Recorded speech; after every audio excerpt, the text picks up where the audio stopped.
That's fun. Okay. I always think Palpatine's plural is hilarious. Palpatines. Palpatine. Palpatine. Palpatines. Palpatine. Bam, bam, bam, bam. Doo-doo. Palpatine. Doo-doo-doo-doo-doo-doo. Palpatine. That's your secret scene. Do it, do it, do it. Do it. Hello there. This is Elora, and I'm a prequel trilogy kid. And this is Dave, and I'm an original trilogy kid. And you're listening to What Does Star Wars Mean to You? The show where we talk to all kinds of fans of the franchise, from industry insiders to indie artists, from obsessive mythologists to mega collectors, all for one goal: to take the hate out of the debate by focusing on one fan at a time. To find out, what does Star Wars mean to you? Plus, it's just fun to speak in long run-on sentences. It's fun to chat Star Wars. It's fun to chat Star Wars, too. Because that's what we do here. We're a Star Wars podcast. That's what we do. This is our little corner of the internet where we talk about Star Wars. And it's like infiltrated everything in my life. It's so funny. Like, Star Wars has always been a part of my life. Obviously, we both have explored that in depth in the 4 seasons we've been doing this. But like, I've just noticed the more and more I've accepted that, and the more and more I've embraced it, like how many items just around me all the time are Star Wars. Like, I was on a boat last night with some friends, and it dawned on me that my towel was like, it had the TIE fighters on it. I thought you were going to say they had something Star Wars. That's so funny. No, you brought TIE Fighter towel. It was like my beach towel, and I didn't even I don't register it as being weird until somebody is like, is that a Star Wars towel? And I was like, yeah, what's it to you? Anyway. See, infiltrated. It's fun to live and chat Star Wars. Exactly. Welcome to Cantina Chatter. This is pretty much how this goes. This is where Dave and I have a cantina drink, and we talk about what's interesting in the world of Star Wars to us this week. We also deep dive our favorite aspects of our guest interviews, and we talked to Darth Choco last week. Yes, we did. We talked to Darth Choco, who is a content creator and YouTuber. He has a podcast called Diet in the Force. You know, it's like I feel like a one-note Nancy, because I don't know what that is either, but every week I'm like, you know, he was a really great guest. You know, they were a really good guest. But Darth Choco, really fun guest. And one of the things I really liked about him was he had this low-key vibe that was really nice, very personable. And he talks about how he used Star Wars to help build communities within online or in real life by, having their own dyad in the Force. Am I pronouncing that right? Dyad. I've heard people say both. Yeah. Dyad in the Force con, starting a book club that was all about, none of the negativity of fandom, just about enjoying the books. And not just that, but he also had this tremendous recall of the books that I really admired, because I've read a lot of the books. I have no memory of most. It was intimidating. It's always incredible when somebody can just absorb media or material or whatever and regurgitate it without a pause and just is on it. Yeah. Yeah, just reference character names maybe major characters in the book, but that's the only book they're in. Oh my, it's impressive. Yeah, what about you? What did you take away from our little chit chat with Mr. Darth Choco? Mr. Darth Choco. I think that would have made him laugh. That's Dr. Darth Choco. I did not go to medical school for you to call me Mr. Let's see. I mean, I'm with you. I think what it is that when you create a positive space, it brings in and it attracts really wonderful people. Yes. And so, not to pat ourselves on the back, but I think we've accomplished that because we are routinely thrilled by the conversations we have with our guests, and they really leave an impact on us. Yeah.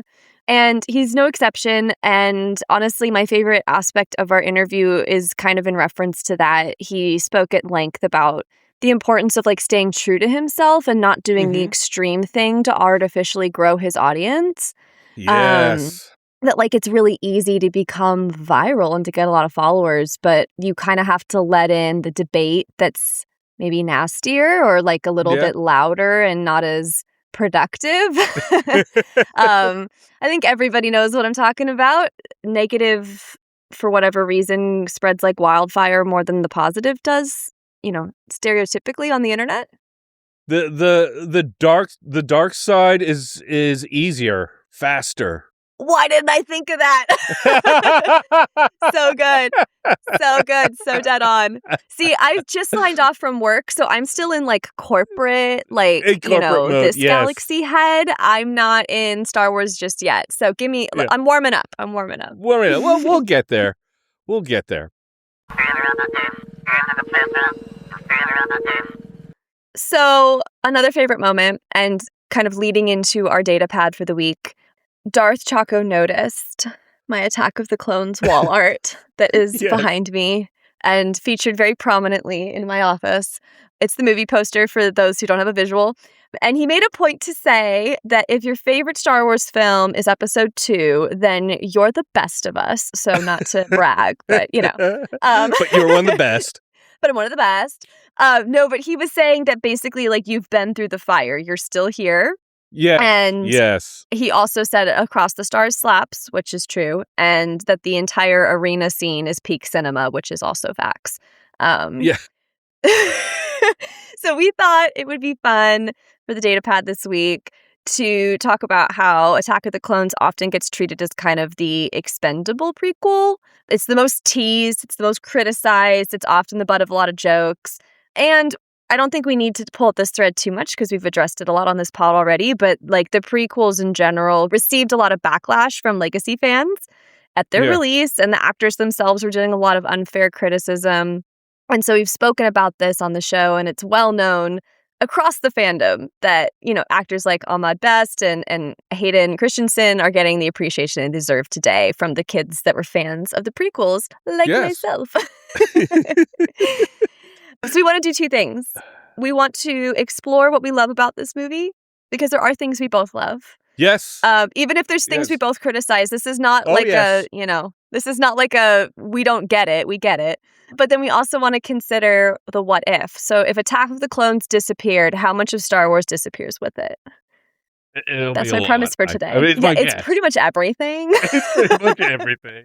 And that's one of the things, I'll start off with some of the things I love about Attack of the Clones. And it is not dead last for me in my rankings. Mm-hmm. It's not in the top 4, probably. That's but fair. Also, T, I'm going to have to pull up that thread later. What is the last in your ranking? Don't answer now.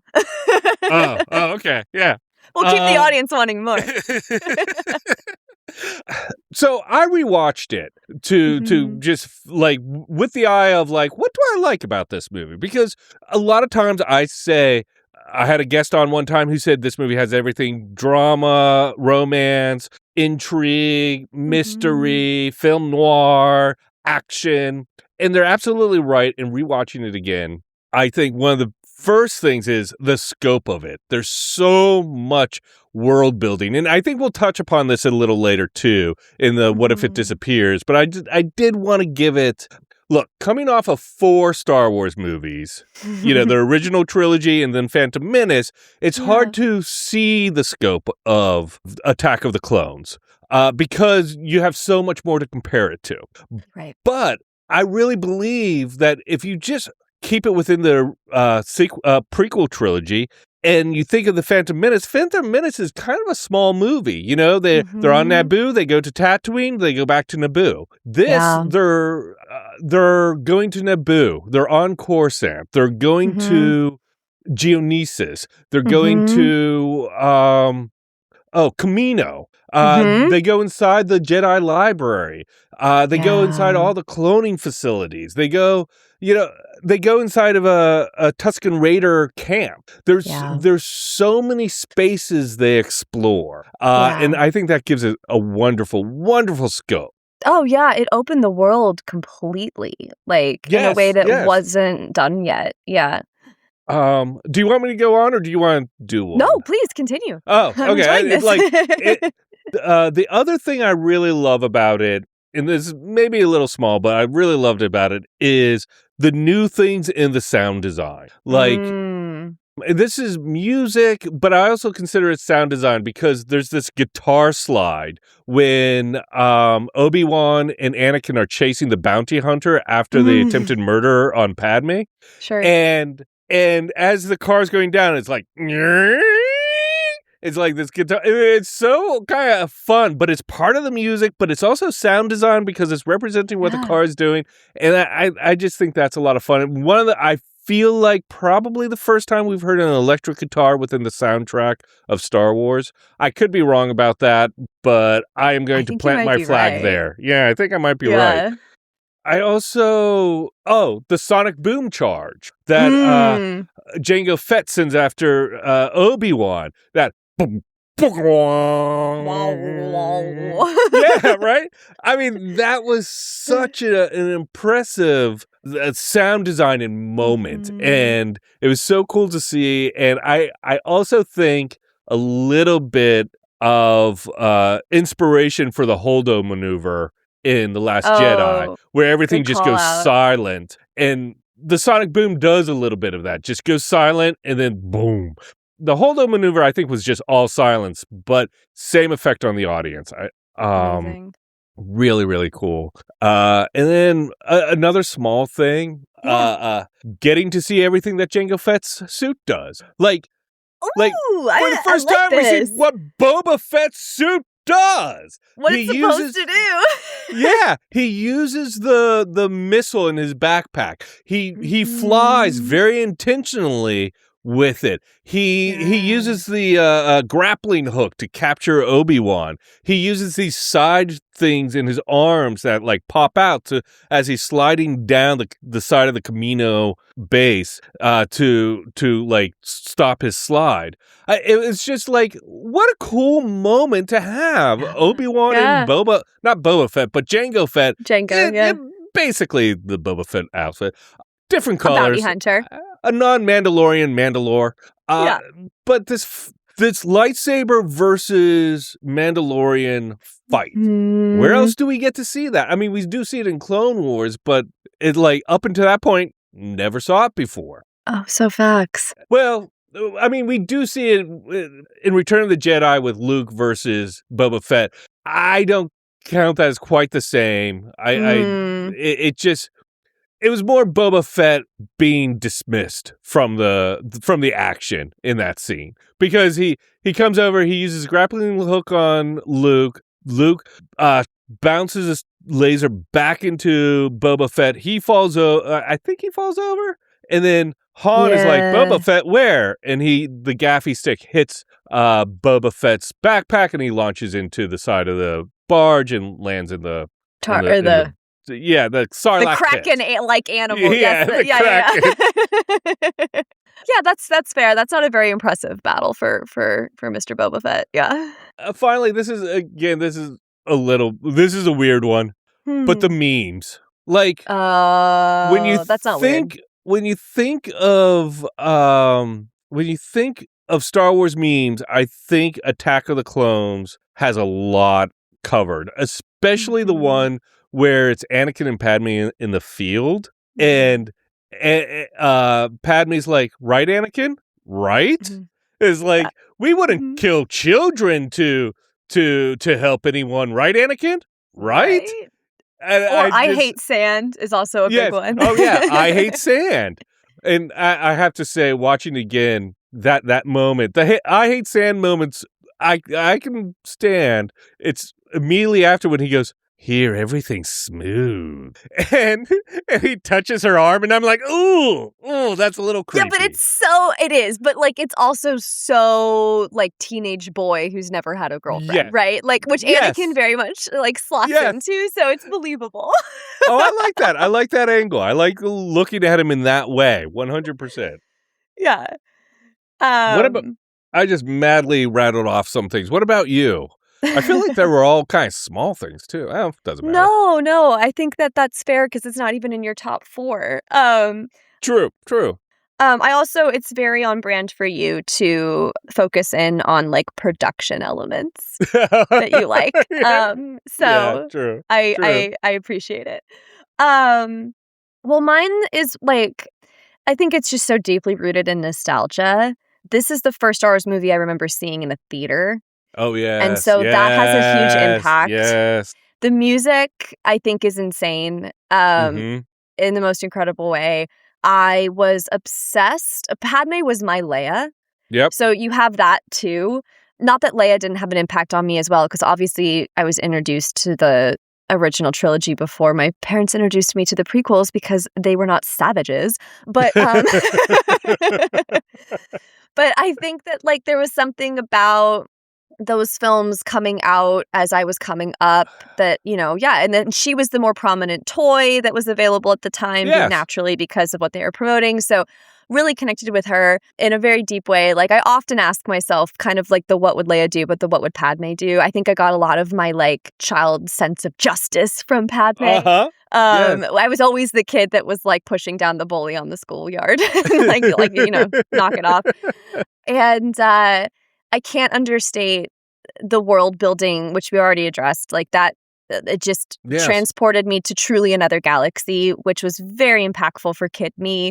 Again, I think the theater experience had more to do with that than a lot of other elements. But also costumes. the costumes and the scenery and all the worlds. I get it. Yeah. It is an impressive amount of locations, quite frankly. It is. It's insane. And there's just no denying how impactful the costumes were for me. I just wanted her wardrobe in the most like visceral way. Yes. It's why one of my most prized possessions is the Dressing the Galaxy book. I just think even now as an adult that those costumes are some of the best I've ever seen on screen ever. I mean, honestly, I could keep going. I could spend this entire podcast telling you all the things I love about Attack of the Clones and why it's so meaningful to me. I don't have as many issues with the story as some folks do. I see what they were trying to do, and I also think it's really difficult to strike that important balance between like they were Lucas was making a commentary of the time. Yep. And like what happens when governments are destabilized and how, war starts and how corruption rises to power. And that was very applicable for that specific period of time. 2002? Yes. Yes, absolutely. And also make a movie that is geared for children. So that's a lot to ask of a film. And so I give it a lot of slack. I apologize for jumping in, but to be fair, the original trilogy had it a little easier because it was black and white. It was no shades of gray. And I think when you have a lot of shades of gray thrown in there, it's shocking to people. And by shocking, I mean maybe off-putting or disruptive, not what they expect. Yeah. So I wholeheartedly agree with that. Yeah. So I don't know what to tell you. I'm a bitch for the arena scene. I love that tunnel entrance. I want it framed on my wall. I believed the love story. I was just a kid, sue me. And I'm a huge Hayden Christensen fan. So he was probably one of my first celebrity crushes. They're just all around nostalgia. That's awesome. I also want to point out that I think Attack of the Clones and Last Jedi each kind of have a side quest scene. Yeah. In Attack of the Clones, I feel like when they go to Naboo, it feels a little side questy. Yeah. In Last Jedi, when they go to Canto Bight for those scenes, I feel like that's completely side questy. And it works in Attack of the Clones where it doesn't work at all in Last Jedi. Even though I'd probably put Last Jedi just above Attack of the Clones. Oh, yeah. No, I get that for sure.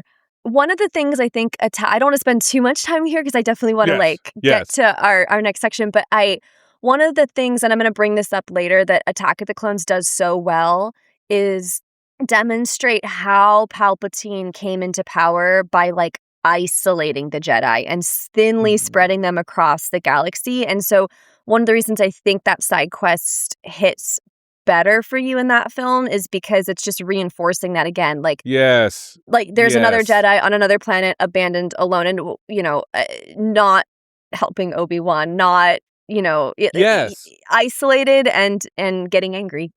Yeah, they separated, like, the Mhm. representation of separation of Jedi is like between Anakin and Obi-Wan being separated as one goes to figure out what's going on with the clones, and the other one is going to figure out what's going on under Padme's dress. I mean, can you blame the guy?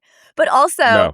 the importance of like Anakin's characters unraveling too Yes, had a lot to do with his isolation. So I think that's why it hits better. Yeah. Well, let's talk about that then. What happens if the events of Attack of the Clones disappear? What if we remove Attack of the Clones from the filmography of the trilogies, of the Star Wars trilogies? Yes.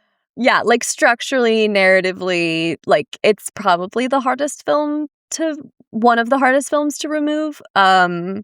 Episode 2 introduces the clone army, Kamino, Jango Fett, thus Boba Fett's, that lineage. Yes. The Separatists as an organized political movement and that threat. And then Count Dooku, that's an incredibly important piece of the puzzle of the rise to Palpatine's power. The Battle of Genesis. I'm sorry, as well as how the Jedi are kind of fraying. He represents, like, he's the dude who's like Qui-Gon's master, and a little bit like, the Jedi aren't doing it right. Yeah. He's totally like a voice in that argument. And just generally all the starting moments of the Clone Wars. Yes. Everything that first all those first dominoes to fall. So, I'll start there. Everything that takes place during the Clone Wars, including, I would argue, the individuality of the clones themselves and like those deeper stories that we get later, like through the Clone Wars and also through the Bad Batch. Yes. Yeah. They're all gone. They're not in the picture, quite literally. Huge portions of Revenge of the Sith don't make sense anymore. One of the things with the clones and Revenge of the Sith making sense, and this hit me watching it yesterday, how they do set up little hints of what's going on with the clones within Attack of the Clones, because one of the Kaminoians... That sounds like comedian. It does sound like comedians. One of the long neck aliens says, We've adapted them a little bit to make them more obedient. That's not the direct line. The line's slightly different, like malleable or something like that. And to take orders or something to that effect, yeah. Yes, to take orders. So they weren't as individualistic as Jango Fett. Yeah. And I thought that was like, I forget lines like that because that's right there setting up Order 66. And I'm so used to like the 8 years of Clone Wars TV show kind of diving deeper into that it is going back and seeing it with it seated in Attack of the Clones was really kind of fun. Yeah, it's not explicitly said with these words, but it is the introduction to the whole storyline around the inhibitor chips. Yes, and like their later use, that is how the Republic was able to, initiate Order 66. I shouldn't say the Republic, obviously the infiltrated Republic. Y'all knew what I meant. Give me a break. Yes, they still had Republic letterhead at the time. Yes. And then the occupation of Kashyyyk and like the whole storyline with the Wookiees and everything like that all stems from that one line that like there was technology developed to make individuals obedient. It starts there on Kamino. Oh, kind of in that same vein, when it comes to like the Clone Wars, it's the start to Jedi serving as like generals. Yes. In an army? Yes. Like, that wasn't really their MO. Prior,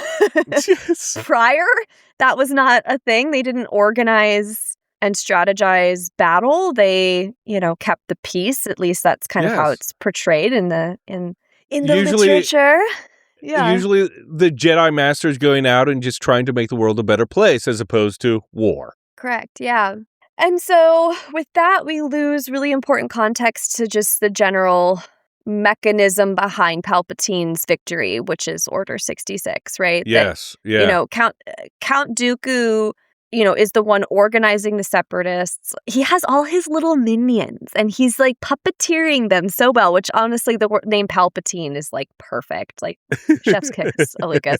But, you know, he's got all of these little puppets out doing their thing. Obi-Wan conveniently discovers the clone army was commissioned for the Separatists.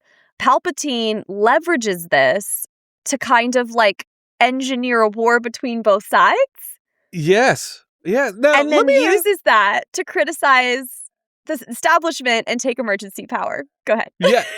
Yeah, which is like genius move.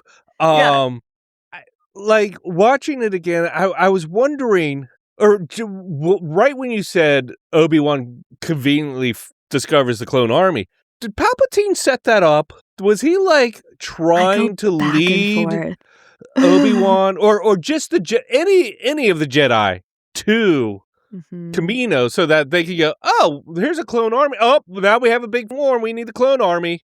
Yeah, like, what is it, this chicken or the egg? Like, did Obi-Wan follow the breadcrumbs and Palpatine was like, well, we're pivot, and he's just a brilliant strategist and master manipulator. Which we've seen him do that. Which we've seen him do. Or did he lay the breadcrumbs because that was always the plan? Yeah. I think it's supposed to be ambiguous. Yeah, I think you're right. It drives me nuts because I always want to know, but I do think it's supposed to be ambiguous. It's a great question. It's a great brain teaser. Yes. So he takes power. He militarizes the Republic. He weakens the Jedi by spreading them across the galaxy. We've already kind of touched on that.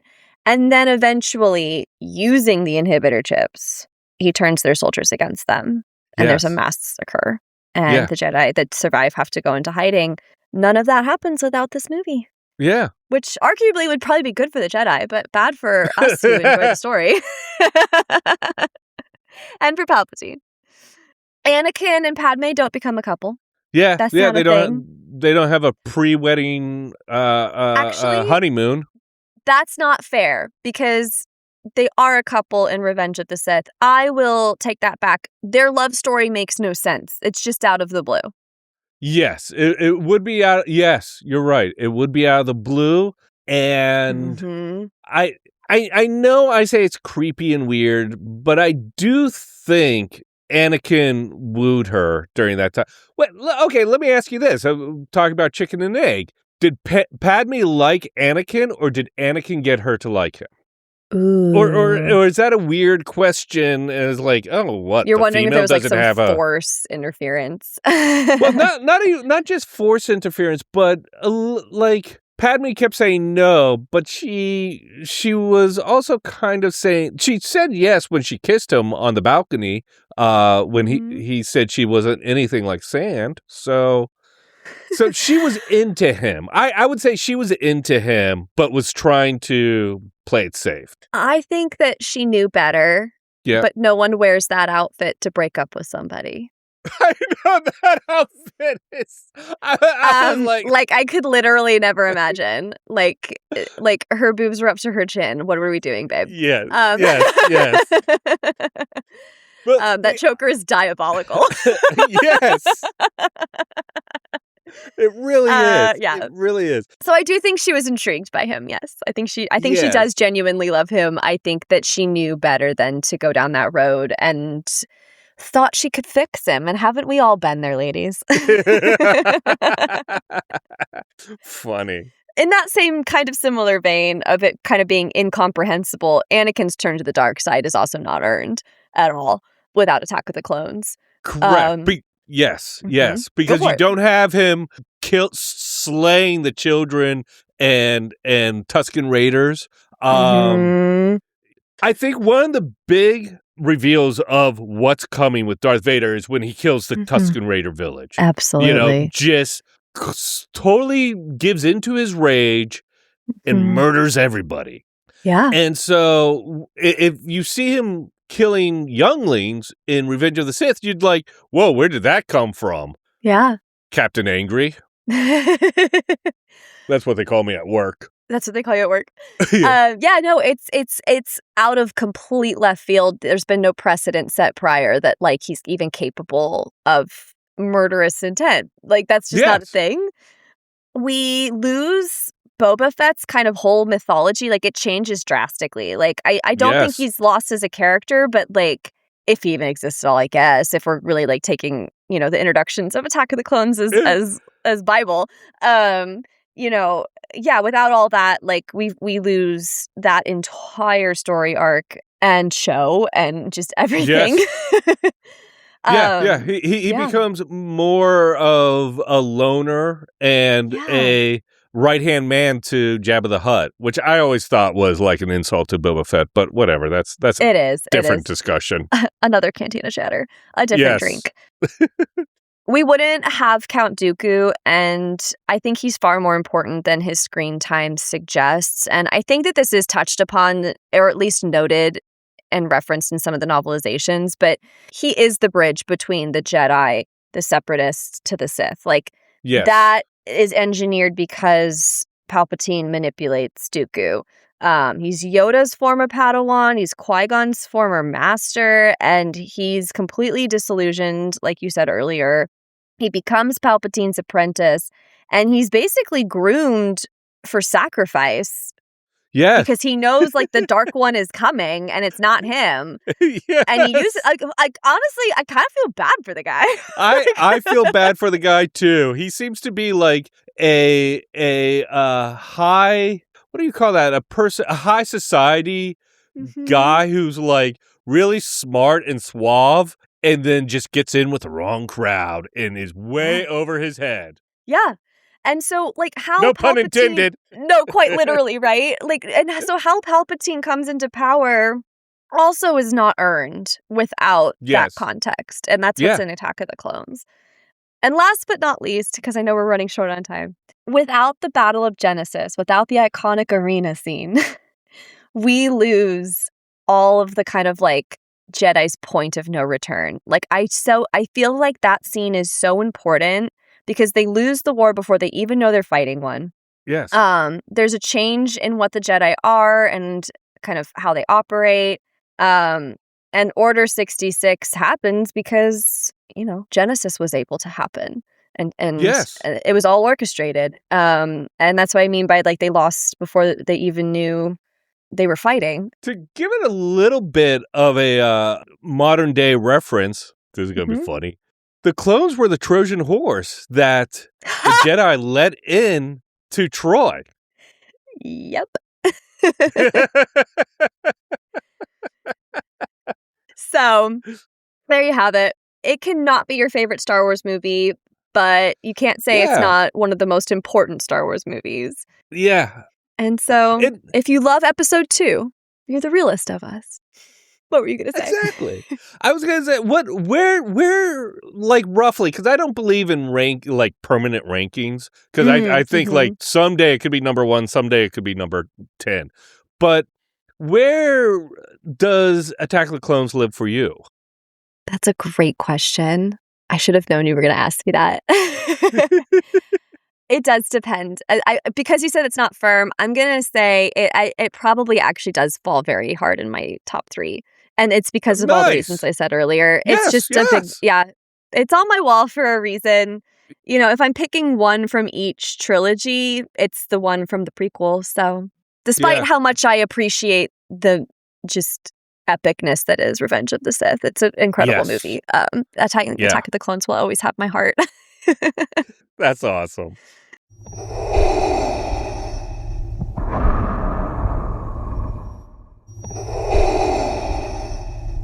I have no Dave's Darkside. What was it? Oh. You don't have any Darkside for me? Okay. It's like the third week in a row, man. I know, because I haven't been, but I had a thought while we were talking. It was about George Lucas. Okay. So Dave's Darkside. This is a little impromptu. I did not prepare this. I had this thought while we were talking about Attack of the Clones. It's something I talk to with a friend of mine all the time. But here it is.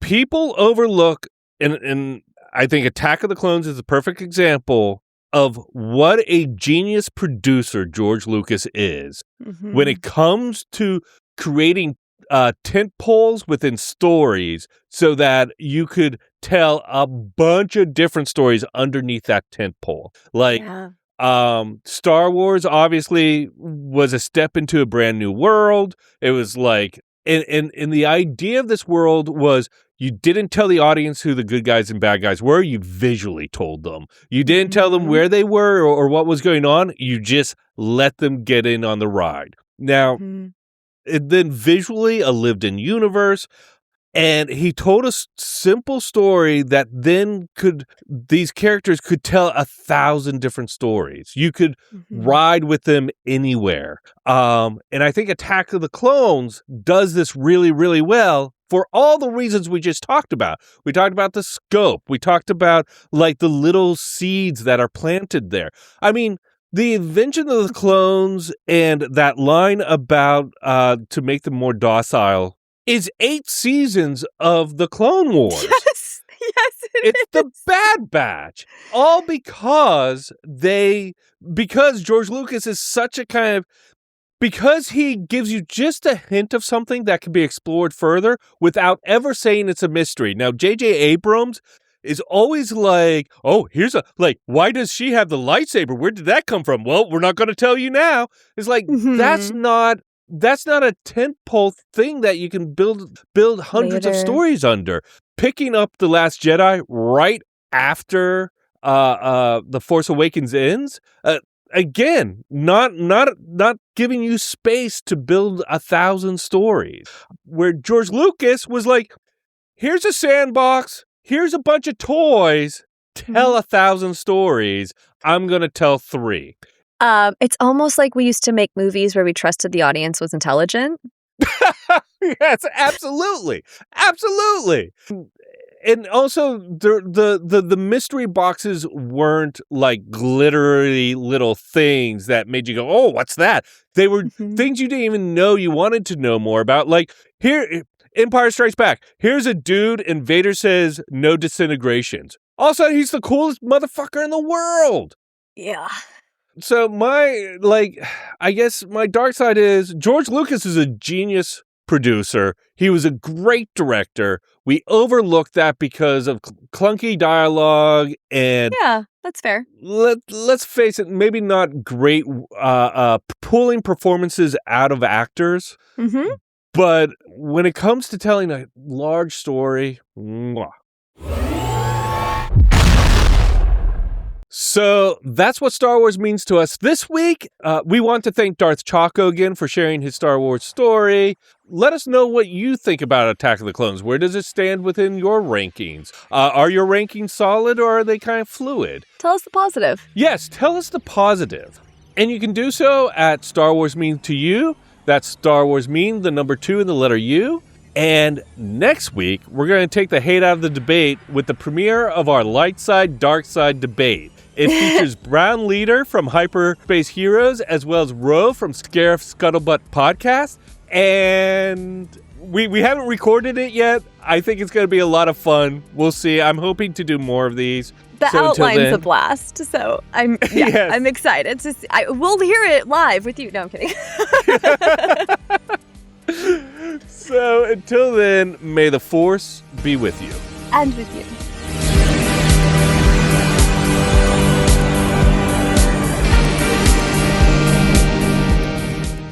Ro from Scarif Scuttlebutt Podcast, from Scarif Scuttlebutt Podcast, and